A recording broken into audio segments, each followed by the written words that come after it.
Agora está tudo em ordem. Agora sim. Então vamos lá.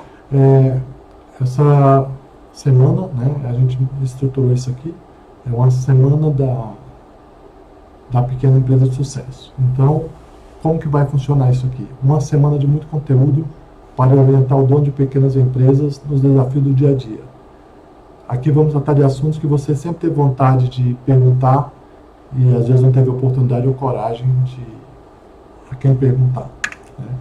Então, o calendário é o seguinte: de segunda a sexta, a gente vai fazer hoje, terça, quarta, quinta, sexta. Cada dia é um tema diferente, mas nada impede que as perguntas venham e a gente possa intercalar. Tudo é uma agenda livre, né? Tem um roteiro, mas é uma agenda livre. Então, hoje a gente vai falar especialmente de faturamento. Na terça, a gente vai falar sobre equipe, né? Tanto a equipe interna quanto externa. E aí a gente está falando de fornecedores, relacionamento com clientes, funcionários. Então, hoje, já é provado que a somatória de todas essas equipes é que podem definir o sucesso ou fracasso de uma organização. Então, não existe uma empresa de sucesso sem bons fornecedores, não existe uma empresa de sucesso sem bons clientes, e não existe uma empresa de sucesso sem bons funcionários e uma boa gestão. Ou seja, o sucesso vai depender muito dessa integração. Não existe um pedaço bem feito e os outros prejudicados ou deficitários. Isso não existe. Na quarta-feira a gente vai falar sobre contabilidade e impostos. É um tema bem amplo também. A gente vai procurar fazer em 2 horas, porque não dá para estender muito. Aí exigiria um programa mais amplo, mais extenso, mas não é o objetivo nesse momento, né? Na quinta a gente vai falar do financeiro, que é uma área também importantíssima, e aí especialmente vamos tratar do contas a pagar e contas a receber. Embora sejam 2 pontos distintos da empresa, eles precisam conversar muito bem. O contas a pagar e contas a receber, eles integrados, eles podem definir o sucesso ou fracasso de uma empresa. E na sexta-feira a parte que eu chamo a mais importante, que é vendas. Tudo é venda. Então, quanto melhor a venda, e a gente não está falando só de quantidade de venda, né? A gente vai falar sobre também qualidade da venda. Porque vender muito e vender mal só vai levar a empresa para uma situação ruim, prejuízo, né? Então, não é esse o objetivo da gente aqui. Alguns pontos para combinarmos aqui já no começo da semana. Eu recomendo que assista às 5 aulas até o final, né? É muito importante que essas aulas a pessoa anote e também tire dúvidas. Pode mandar tanto pelo WhatsApp, nos comentários aqui embaixo. Colocando nos comentários, a gente faz todo esse cuidado de responder, tá certo? Enviar as perguntas pelo chat ou e-mail, não tem nenhum problema, a gente pode responder durante a semana, e mesmo que a gente não consiga, a gente estende na sexta-feira, tá? E na sexta-feira teremos a abertura das vagas para a mentoria, e aí a gente vai ter uma surpresa aqui. Para quem é esse treinamento? Para donos de pequenas empresas ou pessoas que ocupam cargos de liderança. O objetivo desse treinamento: ao final desse treinamento você estará mais preparado e saberá com quem contar nos momentos desafiadores da gestão da sua empresa. Desculpa. Quem ficar até o final, eu garanto que vai estar alguns passos à frente da concorrência. O objetivo aqui é justamente preparar o empresário para vamos dizer assim, esse desafio diário.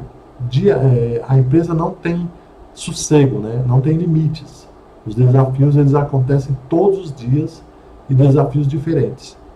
Além dos conhecidos, que não são poucos, ainda surgem as novidades. Então, quanto mais preparado for a equipe, melhores serão os resultados, maiores serão os sucessos. Aqui é uma breve apresentação, né? Quem sou eu, né?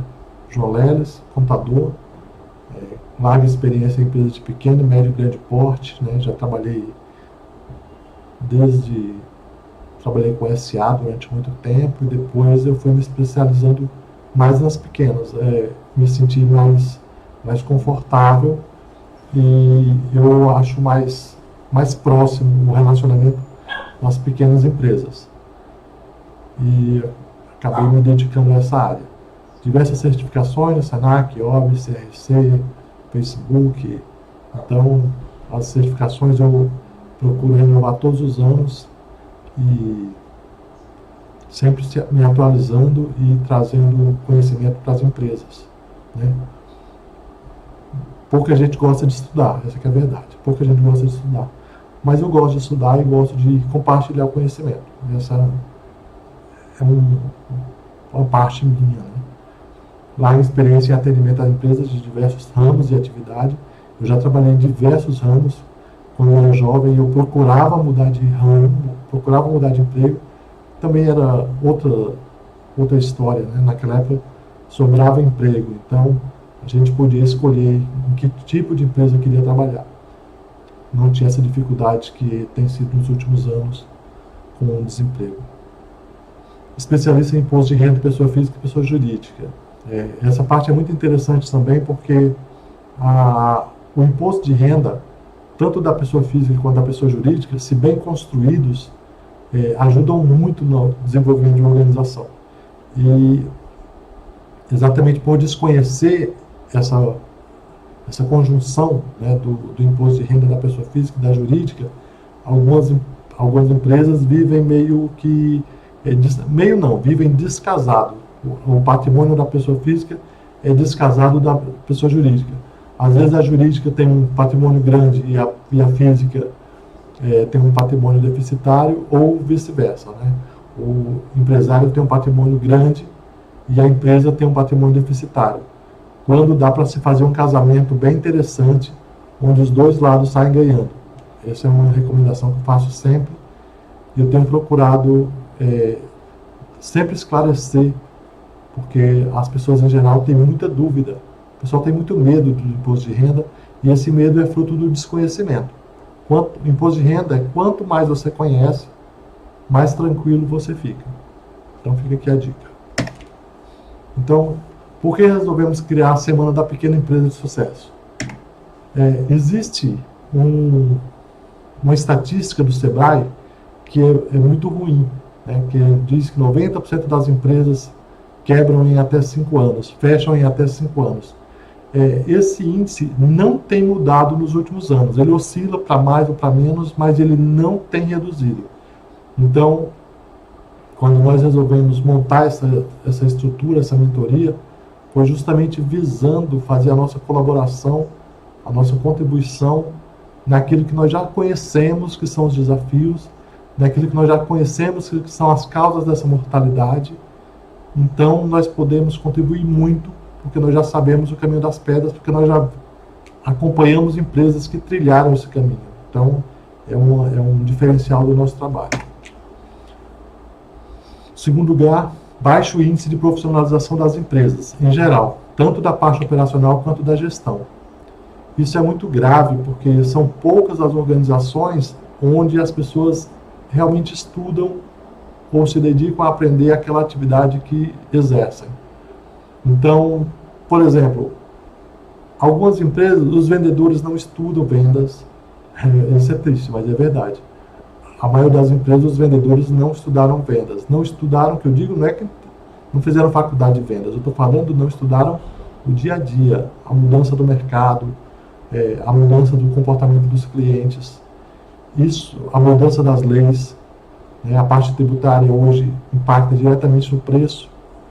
Se o vendedor não souber a parte tributária, ele pode ter dificuldade de passar um preço errado para mais ou para menos, porque se ele não conhece a tributação, dificilmente ele vai saber fazer a formação de um preço. Ele não é obrigado a fazer, mas ele é obrigado a ter noções de formação de preço. Esse é o meu conceito sobre vendas. Aumentar o índice de aproveitamento na relação empresa-contabilidade. Um item que eu vejo muito preocupante é que a integração de empresas e contabilidade não tem melhorado, né? Eu vejo sempre uma certa distância entre os empresários e os contadores. Isso é ruim porque, primeiro, porque a empresa acaba passando poucas informações para a contabilidade. E aí a contabilidade acaba prestando um serviço precário. Por outro lado, a empresa também é prejudicada, porque na medida em que a contabilidade não presta um bom serviço, a empresa é prejudicada porque traz pouca credibilidade perante aos bancos. Não é nem pouca credibilidade, é pouca sustentação perante o banco. Por exemplo, a empresa vai fazer um financiamento. Se o balanço estiver bem feito, a empresa pode ter um índice de um score, né? Hoje eu uso a palavra score. Ela vai ter um índice de risco de um jeito. Se o balanço estiver mal feito, o índice de risco pode ser maior e às vezes sem necessidade. Ou seja, a empresa poderia captar dinheiro com menos custos e ela acaba captando dinheiro com um custo mais elevado justamente pela falta de informação. Tem, por exemplo, a questão da despesa financeira. São, assim, inúmeras as despesas financeiras que vêm no extrato bancário. A contabilidade integrada com a empresa, com o empresário, poderiam amenizar essa despesa, reduzir essa despesa. A parte tributária é a mesma coisa, tá? Então, a gente vê muito coisa de impostos que não precisariam pagar ou deveriam ser menores e as empresas acabam pagando imposto a maior justamente por essa falta de entrosamento. Uma outra coisa que acontece muito é a empresa pagar imposto atrasado, então gera juros, multa, notificação da Receita Federal pela falta de comunicação. A desvantagem em relação aos bancos e governos, então, e voltando para o item 3, quanto pior essa relação contabilidade empresário, mais desvantagem a empresa vai ter com o governo e os bancos. E o governo e os bancos, eles são altamente preparados para tributar e cobrar, né? O banco tributa e o banco cobra. Então, se a empresa não tem esse preparo, aí fica uma situação desigual, né? Então, a gente procura fazer com que seja mais igualitária essa convivência, vamos usar esse termo. E o quinto, e não menos importante, é a questão do desperdício nas empresas. Se a gente for pegar desde a conta de luz, de água, horas extras, material de escritório, é fenomenal o desperdício dentro das empresas. Então, a gente tem feito um trabalho de fazer item a item, né? Como se diz, o olho do dono é quem engorda o boi. E não é só isso, o olho do dono, mas ele precisa ter pessoas que tenham essa mesma visão. O empresário ele precisa ter uma equipe que tenha essa visão de tolerância zero ao desperdício. Quando você tem uma organização que não tem essa visão, a tendência é jogar dinheiro fora. E qualquer dinheiro perdido vai impactar no resultado da empresa. Então tem que sempre imaginar isso. O que isso impacta na empresa? Toda decisão tem que tomar sempre esse parâmetro. O que isso vai impactar na empresa? O que isso vai ajudar na empresa? O que isso vai dificultar o futuro da empresa? Então isso é muito importante. Agora vamos lá. Agora falando especificamente de faturamento, né, que é o tema de hoje. O XML e o DANF. Até alguns anos atrás, usava-se a nota fiscal. E esse termo, ele não, vamos dizer, não desapareceu, né? Até hoje as pessoas continuam usando o termo nota fiscal. A nota fiscal em si, ela não existe mais. Já faz muitos anos que ela deixou de existir. Mas o conceito permanece. O que mudou foi que hoje você tem o XML, que é o arquivo eletrônico, o documento eletrônico, vamos chamar assim, e tem o DANF, que chama documento auxiliar.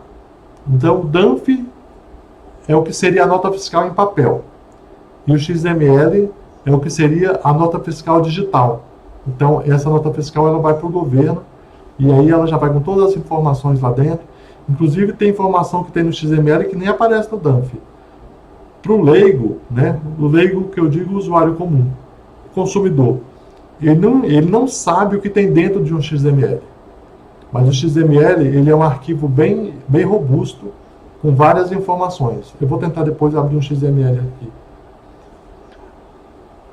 Então, outra característica importante do faturamento é o conhecimento dos CFOPs. CFOP é Código Fiscal de Operações. Para cada operação existe um código, né? Então, a gente vai ver isso mais para frente também. As NCMs, né? NCMs são as normas, a classificação fiscal, a classificação por item. Então, todo produto tem uma classificação. Isso hoje é harmonizada, eu acho que esse é o termo, no Mercosul. Então, antigamente o Brasil tinha uma classificação, a Argentina tinha outra, o Paraguai tinha outra, o Uruguai tinha outra. Então, como criou-se o Mercosul, então a NCM ficou padronizada na América do Sul. E ela não é muito diferente do resto do mundo. A maioria do mundo hoje usa uma NCM semelhante para facilitar o comércio internacional. A gente vai falar de prazo de vencimento e os impostos se eles uma nota fiscal de venda. Então vamos lá, o que é o XML, né? Aí vamos lá, os dados que tem em um XML. Os dados do emitente, então tem o nome do emitente, CNPJ, telefone, endereço. O mais importante é o CNPJ, né? Isso é obrigatório e não existe XML sem o CNPJ do emitente. Os dados do destinatário, que é a mesma coisa, não, razão social, endereço, CNPJ, inscrição estadual. Se não tiver inscrição estadual, se o contribuinte é isento, aí coloca lá como não contribuinte, tá? Por exemplo, uma loja está vendendo para um consultório dentário. O consultório dentário ele não tem inscrição estadual. Aí coloca no campo inscrição estadual, coloca lá não contribuinte. Antigamente o pessoal colocava o RG ou o CPF do sócio. Isso não pode, tem que deixar um campo em branco. Tá? Se você colocar isso, o próprio sistema da Secretaria da Fazenda recusa a nota. Os dados dos produtos e serviços, aí tem que ficar bem claro também aqueles campos, né? O código, algumas empresas têm código do produto, isso é comum. A descrição do produto, a NCM do produto. Hoje todo produto tem o vínculo obrigatório com a NCM. Não existe produto sem NCM. E esse também é um cuidado muito grande que tem que fazer, porque cada NCM pode impactar o imposto de forma diferenciada. Hoje, cada item ele pode variar de acordo, o imposto sobre um item varia de acordo com a natureza do item e também o destino desse item e a finalidade e a aplicação dele. Olha que complexidade. Por exemplo, você compra um colchão, por exemplo, né? Esse colchão depende para qual estado vai e qual a finalidade que ele vai adquirir. Por exemplo, se ele vai para um hospital, pode ter, não estou dizendo que tem, estou dizendo que pode ter uma classificação. Se ele vai para uma loja, ele tem outra classificação. Então, é muito importante isso, saber a finalidade. Hoje, quando você faz uma venda, você tem que saber a finalidade daquele produto. Dados relativos ao ICMS, que é se vai ser tributado ou não, e aí tem várias classificações, né? Tem o tributado, tem o isento, o diferido, o suspenso, o isento e o não incidente. Quer dizer, tem várias formas de você tributar uma mercadoria. Dados do transporte, que são também os dados da transportadora, CNPJ, inscrição estadual e endereço da transportadora. Dados da cobrança, na nota fiscal também tem que ter lá os dados da cobrança. Não pode deixar em branco.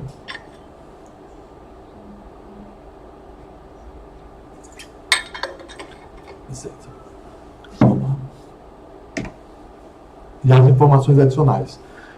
Informações adicionais normalmente são o nome do comprador, ou o prazo de entrega, ou algum detalhe do pedido, é importante colocar lá informações adicionais. Isso aqui o campo é aberto, né? Não é obrigatório. Você coloca de acordo com aquilo que foi específico daquela nota, daquele pedido. Aí vamos lá, para que serve o XML? Deixa eu ver se eu consigo pegar um XML aqui. Vou tentar pegar aqui porque eu estava...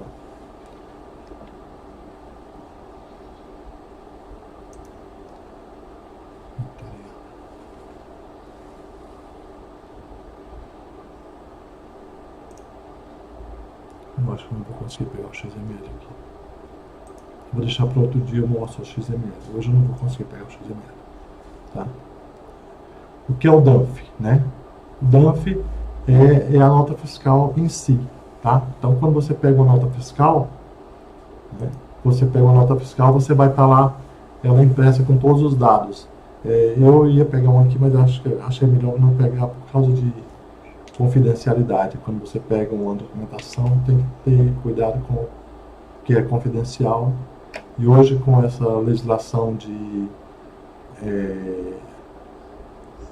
a lei de proteção de dados, né, tem que tomar muito cuidado com quando você expõe documentação de alguém, tá? Vamos falar aqui dos campos da nota, né, o CFLP. Por natureza, eu costumo dizer o seguinte: o CFLP ele começa sempre na entrada com campos 1, 2 e 3, e na saída ele começa com 5, 6 e 7. Né? As principais saídas é a 5.00, então saídas ou prestação de serviço para o Estado. Quando é 5, é dentro do Estado. Quando o CFLP em si, eles são semelhantes, mas a raiz é sempre na saída 5, 6 e 7, na entrada 1, 2, 3. Então, 5 é dentro do Estado, 6 para outro Estado, 7 para outro país. Na entrada seria a mesma coisa. 1 é dentro do Estado, é do Estado, né? Quer dizer, é uma entrada que veio do mesmo Estado. 2 é de outro Estado e 3 é de outro país. Então, vamos lá. 5, como eu já falei, é dentro do Estado, né? Aliás, é a saída dentro do Estado. Então, 5 e 100 seria venda de produtos. 501 é venda de produto do estabelecimento. E 502, venda de mercadoria adquirida ou recebida de terceiros. Essa lista ela é bem extensa. Se entrar lá no Google, ela deve ter lá, sei lá, uns 500 códigos.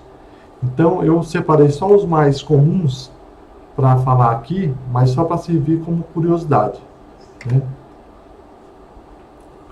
O campo 5.2 já trata de devoluções. Então, devolução de compra para industrialização, comercialização ou anulação de valores. 5.201 é devolução de compra para industrialização ou produção. O 5.202 é devolução de compra para comercialização. Então, o que muda aqui? Vou só voltar aqui no campo, acho que eu consigo voltar. O 5.101 é usado na indústria e o 5.102 é usado para o comércio. Da mesma forma, o 5.201 é uma devolução que está voltando, que ocorre dentro da indústria, né? Quando a indústria vende um produto e aquele produto é devolvido pelo cliente, ele vai retornar como 5.201. Se fosse comércio, é 5.202. O 5.900 é outra saída de mercadoria ou prestação de serviços. Então, no campo do 5.900 é sempre tudo que é outros, né? Tudo que é aquilo que não é comum da natureza, não é comum do objetivo social da empresa, então já vai lá para outras remessas, outros envios. Então, vai usar lá o código 5.900. Uma coisa que é comum na indústria, principalmente hoje com a terceirização, é usar as remessas para industrialização. Então, usa o 5.901. Então, como é que funciona? A empresa vai mandar um material produzir em outro lugar. Né? Você compra, por exemplo, uma fábrica de móveis, e ela compra a madeira e ela manda serrar em outro lugar, onde ela quer fazer um corte, que não é, da especialidade dela. Então ela pode pegar aquela madeira e mandar cortar em outro lugar. Esse trânsito de material, ele emite uma nota fiscal no CFOP 5901. Essa operação não é tributada, porém tem alguns cuidados que precisam ser tomados. O Estado, e cada Estado tem a sua legislação, esse também é um detalhe interessante, tem que ser tomado cuidado. Quando manda dentro do Estado, tem um prazo para fazer sem tributo, ou seja, você mandou o material para cortar em outra empresa e você tem que consultar, aí depende do material e do Estado, né, vamos dizer, consulta a contabilidade e diz, olha, quanto tempo esse material pode ficar lá sem tributação? Pode ficar 1 mês, 2 meses, 6 meses? Se ficar mais que isso, é obrigatório emitir o ICMS, o destaque do ICMS sobre esse material. Porque a lógica do Estado é muito simples. Se você manda o material para algum lugar e você não tem a preocupação de retornar, você pode ter prejuízo, mas o Estado não. Então a lógica do Estado é essa, tributa e aí você resolve o que você quer da vida, se vai deixar esse material lá ou vai trazer no futuro. Mas enquanto você não traz, o imposto do Estado está resguardado. Quando o fornecedor vai devolver o material, ele devolve no CFOP 5902, tá? E aí ele vai emitir uma nota de serviço, e não é bem serviço, né? É mão de obra, é diferente. É uma nota fiscal comum do Estado, e aí no código 524 se for dentro do Estado, ou 624 se for fora do Estado. E o material que não for aplicado, que pode ser na totalidade ou na parcialidade, o material que não foi industrializado, ele devolve no CFOP 5903. Então, agora vamos falar de prazo de vencimento. Depois eu vejo se eu pego lá a tabela da INCEM para mostrar. Prazo de vencimento. 6 pontos importantes, né, de sucesso no prazo de vencimento de qualquer empresa. A importância do prazo ser múltiplo de 7. Isso aqui é uma coisa que algumas empresas usam, mas eu acho que a maioria não usa. O que quer dizer isso? Se você vende, por exemplo, para 28 ou 30 dias, existe o risco, aliás, se você vende no prazo de 30 dias, 30, 60, 90, existe o risco desse prazo cair num sábado, domingo ou feriado. Sábado ou domingo. Quando você usa múltiplos de 7, isso não acontece. Então, por exemplo, se você vende 14, 28 e hoje é segunda, se você colocar 14, vai ser na segunda daqui para lá. Né? Você conta 2 segundas-feiras, vai cair na segunda. Se você vende 28, é só você pegar a data de hoje, mais 4 semanas, vai ser sempre na mesma. Se você vende na sexta-feira, você vai receber na sexta. Se você vende na quinta, você vai receber na quinta. Então, isso é uma lei antiga da época de Ford. Ford desenvolveu não vou dizer que ele desenvolveu, mas eu vou dizer que ele aplicava com maestria essa regra dos 7, tá? Então, evitar 30, 60, 90. Então, sempre 28, 35, 42, 49, sempre para que os prazos caiam sempre em dias, vamos dizer, em dias úteis, né? Com exceção, é óbvio, do feriado, que aí teria que prever com muito cuidado para não cair no feriado. Mas a maioria, o ideal é sempre múltiplos de 7. Aqui eu já falei, evitar os prazos 30, 60 e 90, porque quando você vende com 30, 60 e 90, a chance de cair no sábado ou domingo é bem maior, e aí se você se vence no sábado, você já perdeu 2 dias, se vence no domingo, você perdeu 1 dia. Né? Cuidado a negociar com empresas de grande porte. Então, como esse seminário a gente projetou para as empresas de pequeno porte, né? Eu já negociei de grande para pequeno, então eu sei como é desigual a competição, a negociação quando a empresa pequena negocia com a empresa grande. Então, por exemplo, a gente era uma empresa pequena, uma fábrica, e vendia para um magazine com 300 lojas espalhadas pelo Brasil. Então, eles compram lá 10 mil peças Só que na hora de você fazer o despacho, você vai emitir 300 notas fiscais, são 300 caixas separadas, são 10 ou 20 transportadoras que você vai chamar. Então, todo esse custo de logística não estava embutido na hora de fazer a negociação. Então, infelizmente, algumas empresas pequenas quebram por conta disso. Tá? Eu gosto muito de chamar atenção para isso, porque eu já vi empresas pequenas que eram sólidas quebrarem ao negociar com empresas muito grandes. Então, eu já vi também empresas pequenas que se recusam a negociar com empresa muito grande. E muito tempo depois é que eu fui entender, né, a história me mostrou por que alguns empresários pequenos preferem não negociar com empresas grandes. Então, vamos dizer um exemplo, tá?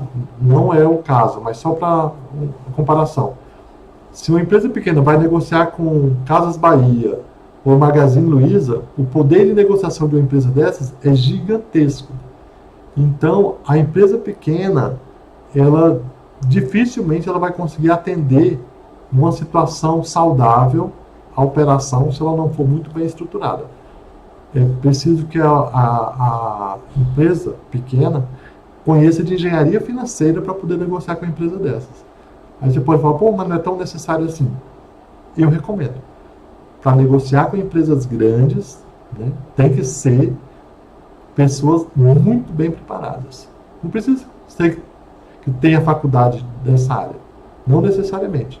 Mas que tenha amplo conhecimento, juros compostos, logística, para poder negociar com a empresa do porte de um magazine. Então, por isso que às vezes o pequeno acaba se dando melhor com os pares, né? Pequeno com pequeno, grande com grande. Por exemplo, uma negociação entre Brastemp e Casas Bahia. São duas empresas de portes fortes. Então, elas têm uma negociação em alto nível. Outra coisa é um pequeno querer negociar com a Brastemp, ou um pequeno querer negociar com as Casas Bahia. As forças são muito desiguais. Eu chamo a atenção porque eu já vi muitas empresas pequenas quebrando por conta desse descasamento de fluxo de caixa. O que acontece? Um magazine, quando ele compra em prazos que vão até 6 meses. O pequeno empresário, dificilmente ele tem fluxo de caixa para bancar tudo isso. E tem um agravante. Imagina o seguinte, você vai pegar um material para entregar um pedido grande. Aí você vai fazer um alto endividamento para adquirir a matéria-prima. Ou você vai gastar muito com funcionário na folha normal, ou dependendo do pedido, no afã de entregar no prazo. Porque se você não entregar no prazo, tem multa. Então, para não correr o risco da multa, você paga hora extra. Então, imagina, você tem um custo curto no pagamento, né, porque você comprou uma grande quantidade de material para pagar num curto fluxo de caixa. Porque o pequeno, dificilmente, ele vai ter o crédito de 6 meses. Então, ele vai ter lá um pagamento no curto prazo, enquanto que o recebimento vai ocorrer em até 6 meses. E o que é pior, às vezes o próprio magazine oferece o desconto. Então ele compra com 6 meses e antecipa o dinheiro. Só que aí ele desconta taxas de juros. E aí o valor efetivamente recebido pela empresa é muito pequeno. Tá certo? Então esse descasamento ele é bem ruim. Tá? Então é bem perigoso fazer isso aí. Estabelecer a cultura de cobrança. O faturamento em si, ele é uma parte da história. Agora, faturar está longe de ser o resultado da empresa. Então, algumas empresas têm a ilusão, vou usar esse termo, de que faturou muito. Esse ano eu faturei 1 milhão, né? Esse mês eu faturei 200 mil. Esse mês eu faturei 100 mil. Mas faturou como? Primeira pergunta, faturou para empresas boas pagadoras? Faturou e vai receber? Se você fatura e você tem a possibilidade de montar uma carteira boa de clientes bons pagadores, é uma situação confortável. Na medida em que você tem uma situação de clientes que eu chamo de cartorários, né, aqueles clientes que atrasam, não retornam, isso vai impactar diretamente no fluxo de caixa da sua empresa. E normalmente os resultados não são bons. Então, às vezes, é mais interessante faturar menos com um bom índice de recebimento do que um alto índice de faturamento para maus pagadores, porque tem outro agravante. Quando você fatura muito, normalmente vai ter um alto índice de imposto a pagar. E esse imposto a pagar, os juros são diários a partir do vencimento, né? Além da multa, existe uma cobrança de juros diários. Então, quanto mais você atrasa o pagamento do imposto, maior o prejuízo da operação. Então, uma operação que poderia ser lucrativa, ela passa a ser deficitária em poucos dias, por conta de um atraso do cliente. Então, a cultura da cobrança é muito importante. Ou seja, algumas sugestões, né? É lógico que depende do posto da empresa e da política da empresa. Mas uma situação que eu vejo que funciona bem a pessoa que cuida da venda não fazer a cobrança, né? A não ser que a empresa seja muito pequena, ela vai ter que fazer venda e cobrança. Mas, de preferência, um faz a venda e o outro faz a cobrança, sabe? Tipo aquela história do bom, mal, né? O vendedor é o bom e o cobrador é o mal. Mas não é no sentido de maldade, é no sentido de ser rigoroso, né? Com prazos, ser rígido na rotina de ligar mesmo e cobrar. Por exemplo, a duplicata venceu dia 15. No dia 16 de manhã, tem empresa que já liga perguntando: escuta, eu queria confirmar com você se houve o pagamento, porque a gente está sem sistema, ou o banco ainda não mandou o extrato. Não sei qual vai ser o argumento, mas tem que ter uma metodologia que não deixe atrasar. E tem aquela história de que se você está presente, a pessoa não te esquece. Então, se você vence a duplicata, você não liga para o cliente, passa 1, 2 dias, 3 dias, 5 dias, 10 dias, ou que seja 5. Se você esperou os 5 dias, você já perdeu 4 dias. E a tendência é que naqueles 4 dias ele já pegou aquele dinheiro e pagou outra empresa que ligou lá cobrando. Existem empresas que ainda fazem mais. Na véspera do vencimento da duplicata, ligam perguntando se o cliente recebeu a duplicata. Quer dizer, não é uma política agressiva, mas é uma política de presença. Então, é isso que é interessante fazer na cultura. Quando eu falo cultura de cobrança, é estabelecer uma cultura presente, não invasiva, né? Não agressiva. Porque a cobrança invasiva, ela também espanta o cliente. Então, tem que ter muito cuidado aí. É uma engenharia, né? Cobrar sem ser inconveniente, mas tem que ser efetivo. Então, isso é muito delicado. Outra coisa também, existia uma política de prazos. Até 5 dias, cobrança normal. Passou de 5 dias, sei lá, cartório, departamento jurídico, mas tem que ter uma política, sabe? Sempre ter um organograma, né? Meio robotizado. A cobrança tem que ser meio robotizada, que eu digo no sentido de rotina. Então ela tem que ter rotina para não ficar uma coisa muito solta, né? Outra prevenção é enviar o boleto no e-mail junto com a nota fiscal, porque na hora que você emite o XML, automaticamente a nota fiscal vai para o cliente.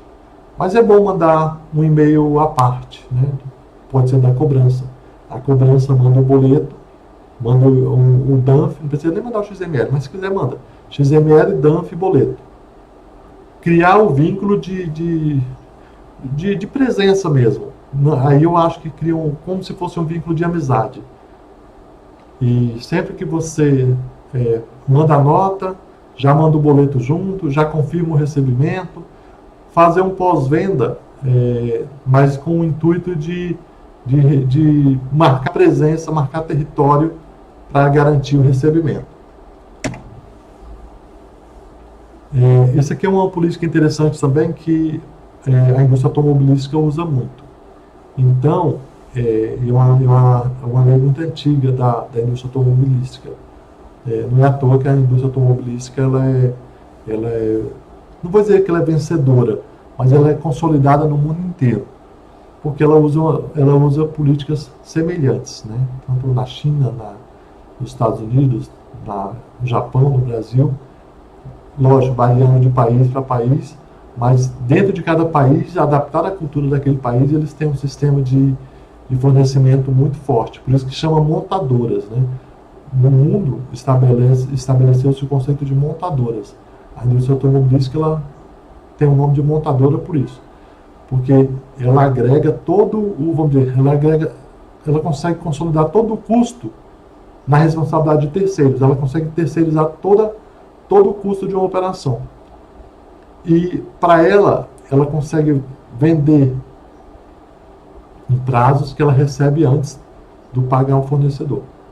Então, por exemplo, você vai fazer um pedido grande, o ideal é você, por exemplo, conseguir um prazo de pagamento de 45 dias para receber em 42 ou 40, depende do seu também, o seu prazo de fabricação, se você é uma indústria.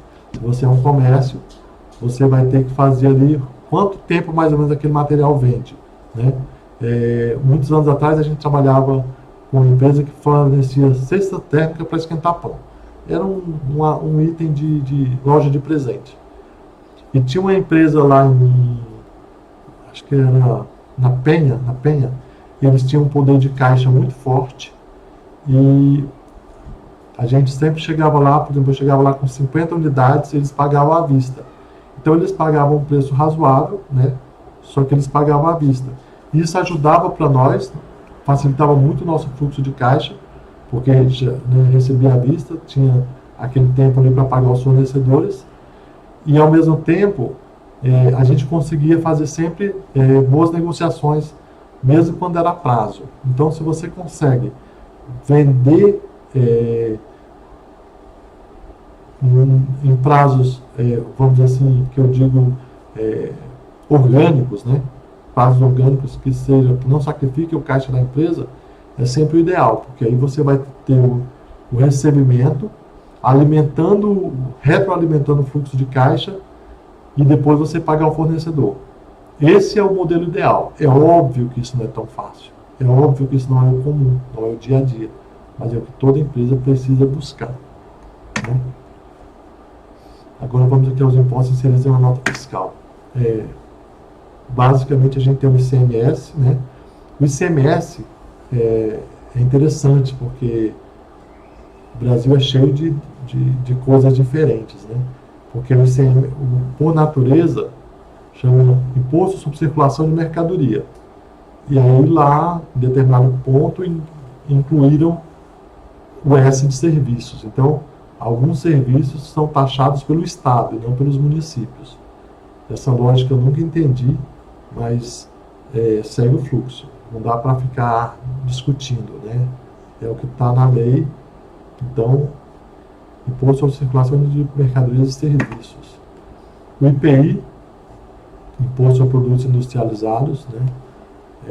Acho que pela primeira vez na história a gente tem visto redução do IPI, que é um projeto bem interessante, que precisa tornar o produto brasileiro mais competitivo. O IPI, mal feito, ele praticamente matou a indústria brasileira. Então, não é à toa que hoje quase tudo que se vê no mercado é importado. A indústria brasileira, ela sobrevive com muita dificuldade, justamente por conta da alta carga tributária. E eu não entendo por que o importado chega no país com a carga tributária tão baixa, sendo que o nacional paga uma carga tributária tão alta. Então, eu vejo isso como uma situação desigual. Deveria ser um sistema igualitário, né? Imposto para todos, né? mas não é assim que funciona no Brasil. O produtor local ele é penalizado, enquanto que o estrangeiro trabalha com facilidade. Tem o PIS, né, que é o Programa de Integração Social, a COFINS. Então, esses 4 impostos, eles influem na formação de um preço de uma mercadoria. Então, vamos imaginar uma mercadoria em São Paulo. São 18% de ICMS.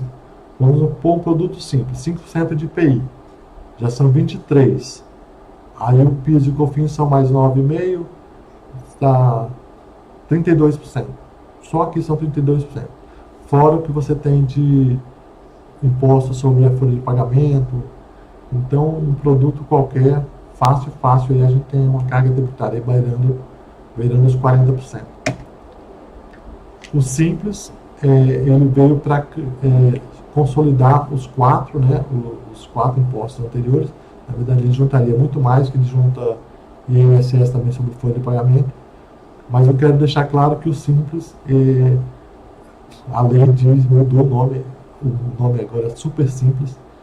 E para quem conhece de verdade, ele é super complicado. Eu posso dizer que dos quatro impostos, se você somar ICM, IPI, PIS e COFINS, a soma dos 4 é mais fácil do que calcular o Simples. Mas existe uma tabela para isso e hoje é tudo feito na base do computador, porque não dá para calcular o Simples manual. Ele é um sistema complexo de cálculo. Ele era simples. Quando ele surgiu, realmente ele era bem simples o cálculo. Mas hoje já não é mais assim. Então, aqui recapitulando, segunda-feira a gente viu o faturamento, né? Eu vou responder ainda algumas perguntas que eu tenho aqui. Terça-feira a gente vai falar de equipe interna e externa. Quem quiser pode mandar as perguntas lá no WhatsApp ou nos comentários, pode postar aqui nos comentários ou por e-mail, a gente vai responder, certo? Então, o que a gente viu hoje, né? Hoje a gente viu o DANF e o XML, a gente falou um pouco sobre o CFOP e as NCMs, falamos sobre o prazo de vencimentos e a gente viu os impostos inseridos em uma nota fiscal. Então, aqui, um breve pensamento, né? Lembre-se, sucesso é treino. O que vai fazer você ficar bom no seu negócio é executar essa ferramenta com dedicação e estudar sempre para estar sempre preparado para os desafios. Agora eu vou responder aqui umas perguntas que eu separei, né? Que chegaram aqui para mim. Então, aqui tem uma pergunta que é assim: o que é nota fiscal triangular? Nota fiscal triangular é quando você faz a compra de uma coisa e quer que entregue em outra. Você compra uma coisa e quer que entregue em outro endereço. Antigamente, você colocava isso no próprio corpo da nota fiscal. Você comprava uma mercadoria para entregar no depósito de outra empresa ou uma empresa que vai fazer um beneficiamento para você. Por exemplo, eu trabalhava numa empresa, essa operação era bem complexa. Eu trabalhava numa empresa que era fábrica de leite de coco, aquela garrafinha de vidro.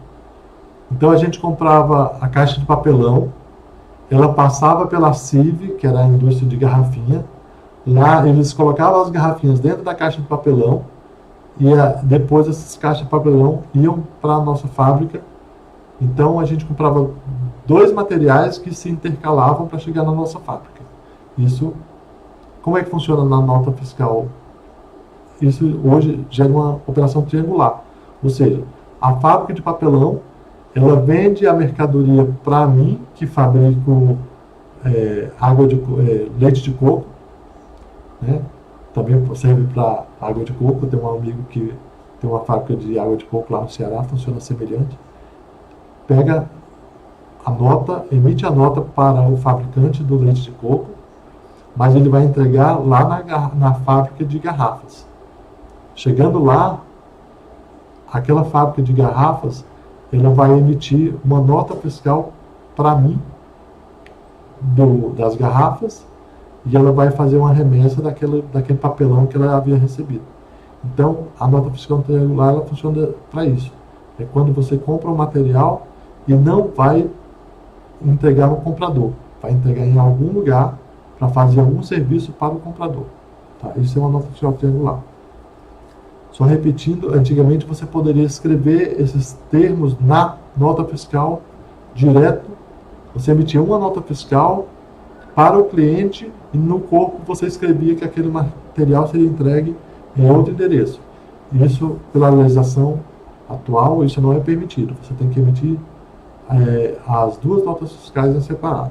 Tá? A gente falou aqui sobre... tem uma pergunta aqui sobre beneficiamento, mas eu acho que eu já expliquei como é que funciona o beneficiamento. Quando chegar, vai como 5.901, o retorno, né? O emitente manda o material como 5.901 e vamos dizer assim, o beneficiador, quando ele vai devolver, ele devolve como 5.902, tá? Do material que ele usou. E aquele material que ele não usou, ele devolve como 5.903.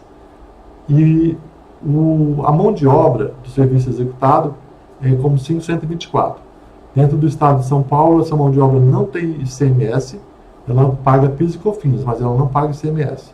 O ICMS da industrialização, vamos dizer, da mão de obra da industrialização é diferido, mas tem incidência sobre o material agregado. Então, vamos dizer que foi usado um alto índice de energia elétrica naquele tratamento, naquele beneficiamento. Sobre essa energia elétrica é destacado o ICMS. Então, por isso que o faturamento é um negócio bem amplo, precisa ser estudado por quem faz. Muitas vezes a empresa tem uma pessoa que tira nota, né? Na verdade, a pessoa tira nota. Mas é importante conhecer bastante, porque senão vai ficar o tempo todo ligando para a contabilidade, né? Vai ficar o tempo todo ligando para a contabilidade para saber como fazer. Então, isso não é legal. Remessa para conserto. Manda como 5.915. Então, se você tem um relógio de ponto, você vai mandar consertar, você emite uma nota fiscal com o código 5.915, que é remessa para conserto, e a empresa que faz o conserto, depois ela devolve como 5.916. É importante também falar que essas operações de ida e volta desse material não é tributado, né? Não tem CMS, tá? Agora, aí na volta depois ele emite lá 5.933 sobre o serviço. Mas normalmente o serviço, nesse caso, serviço de reparo, aí emite uma nota fiscal da prefeitura, né? Eu não falei aqui sobre faturamento de serviço ainda, mas agora eu acho que a parte da indústria e comércio é mais ou menos isso que a gente já falou, né? Quem quiser alguma pergunta pode mandar lá no coisa que eu respondo amanhã, não tem problema. E agora falando sobre o serviço. O serviço, a partir do momento que você faz o cadastro hoje, praticamente todas as prefeituras já têm um sistema de serviço dentro do site da prefeitura. Então, por que acontece isso? A partir do momento que foi criado o XML para o Estado, basicamente acabou a sonegação, né? Porque ou você vende com nota ou você vende sem nota, mas burlar uma nota, adulterar uma nota, é praticamente impossível com o sistema eletrônico. Não estou dizendo que é impossível, tá? Sempre tem alguém querendo burlar o sistema o tempo todo. Isso é da natureza humana. Só estou dizendo que o sistema visa coibir qualquer tipo de infração. O serviço, as prefeituras, quando perceberam, né, o avanço que o Estado teve com a digitalização da documentação, né, vamos dizer, com a informatização dos meios, as prefeituras passaram a fazer a mesma coisa. E mesmo as prefeituras pequenas passaram a adotar o sistema de nota fiscal eletrônica. Então você entra no site da prefeitura, tira a nota. Então é lógico, depende do porte da empresa, né? Se é uma empresa que emite muita nota, ela pode ter um sistema próprio e interligar com a prefeitura. Mas se é uma empresa que emite poucas notas, é muito mais, sai mais vantagem em entrar direto no site da prefeitura e emitir a nota. Porque aí nem precisa ter custo com o sistema de faturamento. Né? Porque a questão da informatização também é um custo para a empresa. E se a empresa consegue emitir nota fiscal dentro da prefeitura, aí ela já tem um custo a menos, ela já fica isenta dessa despesa. Por outro lado, a prefeitura também sai na vantagem porque ela tem conhecimento de tudo que acontece. A partir do momento que ela disponibiliza o site para as empresas emitirem as notas, tudo que uma empresa faz, a prefeitura é a primeira a saber. Então, para as prefeituras, ficou muito fácil controlar o recebimento do ISS. Então, perceba que tudo tem um casamento, né? Nada é feito por acaso. A prefeitura disponibiliza o software, o sistema para emissão de notas, e praticamente ela elimina o risco de fraude. Praticamente ela elimina o risco de sonegação. Então essa foi uma das acho que foi dos grandes avanços no sistema tributário brasileiro, foi justamente isso, coibir a sonegação.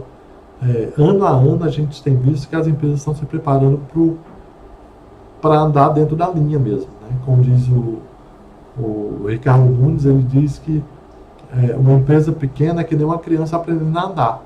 Ela pode até querer não, ela no começo ela vai ter certa dificuldade de andar na linha, de fazer as coisas nos conformes. Mas chega uma hora que ela não tem outra saída a não ser fazer dentro da linha, dentro dos conformes, né? Eu achei bem interessante quando ele colocou esse conceito numa palestra, porque mostra um cenário que é uma tendência irreversível. Quando começa, ninguém sabe, né? Não sabe nem o que está acontecendo. E aí, na medida que vai fazendo o negócio, vai desenvolvendo a empresa, vai desenvolvendo os objetivos, metas, tudo isso é um aprendizado, né? Não dá para sair. São raros os casos em que a empresa já nasce com um planejamento completo. A maioria das coisas, das atitudes, dos projetos, vão se desenvolvendo e desenrolando ao longo do tempo. Então isso é muito interessante, porque a empresa aproveita toda essa caminhada, e aí a tendência é realmente colocar tudo lá no certinho, né? Fazer tudo, sabe? Fazer declaração de imposto de renda, fazer balanço, ter o faturamento certinho, mesmo que vai para o banco, vai para a Receita Federal. Toda essa integração de informações e veracidade dessas informações, ao longo do tempo, o maior beneficiário é a empresa. Tá? Se engana quem pensa que a sonegação é vantajosa, né? Ao longo do tempo, a própria sonegação ela se destrói. Então, é difícil. Crescer dentro das normas, né, num país que o imposto é altíssimo, o apoio ao pequeno empresário é pequeno, mas nos últimos anos tem surgido algumas linhas que a gente vai falar sobre financiamentos na quinta-feira, que são bem interessantes, e para isso precisa que o faturamento esteja em ordem, tá? Então, eu acho que termina a apresentação de hoje, né? Eu vou ver se eu a documentação que eu tinha separado aqui, tá? Mas é isso, tá? Para hoje era isso que a gente tinha de objetivo, era fazer essa apresentação, né? Amanhã a gente volta com o tema, tá bom? Boa noite, sucesso a todos.